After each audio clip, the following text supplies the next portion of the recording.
Alors, comme je l'ai déjà montré dans une vidéo précédente, vous commencez par le mettre ce document en noir et blanc.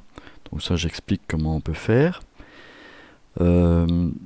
Après avoir mis le document en noir et blanc, vous le mettez sur un support et vous travaillez avec des calques par au-dessus pour étudier le dessin.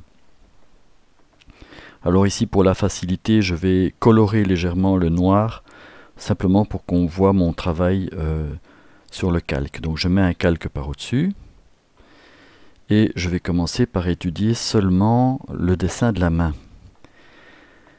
Alors, vous prenez un crayon gris pour commencer simplement et vous allez simplement reprendre le contour de votre main.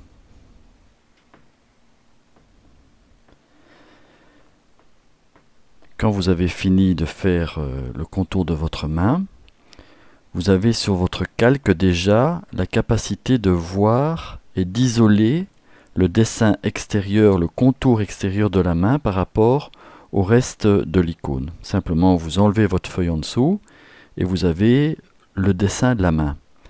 C'est beaucoup plus facile pour vous de copier ce contour de la main que de vouloir le faire directement à partir du modèle en couleur évidemment, mais même en noir et blanc. Donc vous devez, si vous voulez apprendre à dessiner des éléments d'une icône, vous devez isoler en commençant par décalquer le contour ici de votre main. Alors, quand vous avez ça, vous pouvez d'ailleurs étudier des axes et la forme générale de la main. Par exemple, ici, je vais essayer de chercher une forme. Alors moi, je vois par exemple un axe ici. Voilà, j'en vois un autre là. Et je vois que la main se termine comme ceci et que finalement, voilà, on a ici une forme plus simple. Un des axes très importants ici de cette main, c'est évidemment l'endroit où se terminent ou commencent les doigts.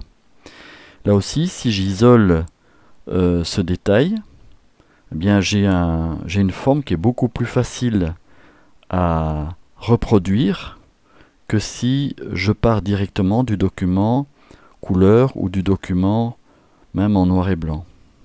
Donc ce travail préliminaire est vraiment indispensable si vous voulez apprendre à dessiner.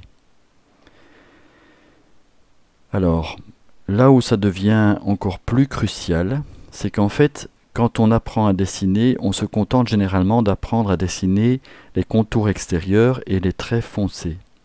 Et c'est une grave erreur, car en définitive, la précision du dessin dans les lumières est aussi importante que la précision du dessin dans le contour et dans le tracé.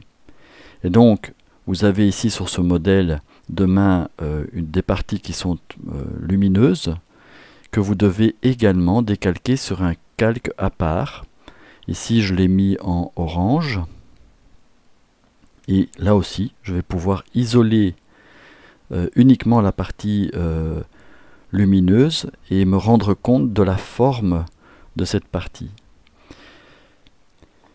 Donc ce que je vous invite à bien observer, par exemple sur ce modèle-ci, mais de ce point de vue-là il est très clair, c'est que la partie la plus lumineuse, donc l'empreinte lumineuse, n'est pas contre le contour extérieur. Vous voyez ici, même ici, hein, c'est un peu plus fin sur les doigts, mais c'est la même chose. Et ça, c'est vraiment une clé parce que généralement, quand on se contente de bien dessiner l'extérieur et puis qu'on monte avec les lumières, en général, on va coller la lumière, on pense que c'est contre le contour et on diminue ainsi beaucoup la capacité à créer de la volumétrie dans les surfaces. Donc, il faut vraiment être très attentif à ça. Et donc, quand vous avez fini d'étudier votre dessin extérieur, faites également un calque de cette empreinte lumineuse.